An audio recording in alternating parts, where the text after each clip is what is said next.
Stop torture, protect human rights, fight human rights abuse. This is the headline on the official Amnesty International website. Amnesty International is a global movement of more than 10 million people who take injustice personally.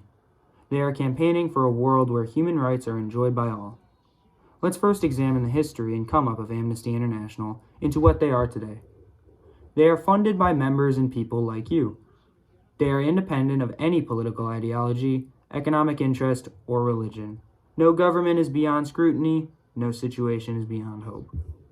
Few would have predicted when they started those assailants would become international outlaws, that most countries would abolish the death penalty, and seemingly untouchable dictators would be made to answer for their crimes. In 1961, a British lawyer by the name of Peter Benison was outraged when two Portuguese students were jailed just for raising a toast to freedom. He wrote an article in the Observer's newspaper and launched a campaign that provoked an incredible response. Reprinted in newspapers across the world, his call to action sparked the idea that people everywhere can unite in solidarity for justice and freedom. This inspiring movement didn't just give birth to an extraordinary movement, it was the start of an extraordinary social change. Over the years, human rights have moved from the fringes to the center stage in world affairs. Amnesty has grown from seeking the release of political prisoners to upholding the whole spectrum of human rights. Now that we understand where they're coming from, let's dive into the issues that they're fighting against. Amnesty International has many different pressing issues they take it upon themselves to try and minimize or to fully put an end to. This varies from armed conflicts to arms control to child rights, climate change, and many other pressing issues.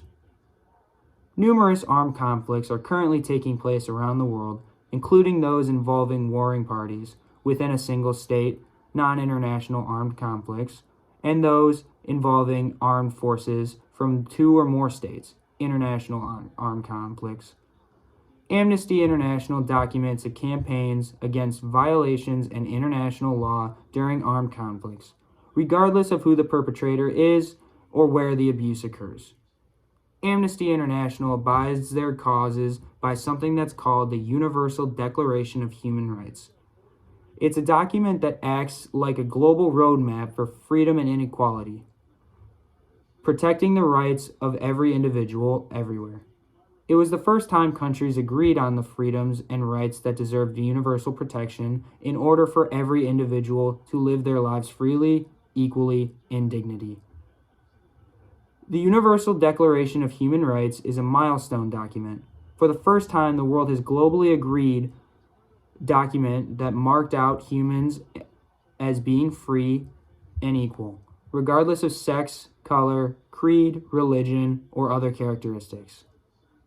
Now that we know who and what Amnesty International is, let's talk about how we can help. First, start by signing a petition, volunteer for us, become a member. Whatever you do, take action today and be a part of a global movement standing together for human rights across the world. Amnesty supporters are making the world a fairer place because of the actions of the individuals' lives have been saved. Unfair laws have changed, the wrongful imprisoned have been released, and there's copious amounts of ways you can help on the Amnesty International website. In conclusion, Amnesty International is a pivotal in bringing attention and information about these certain issues, as well as the ability to help in any way you can. Thank you.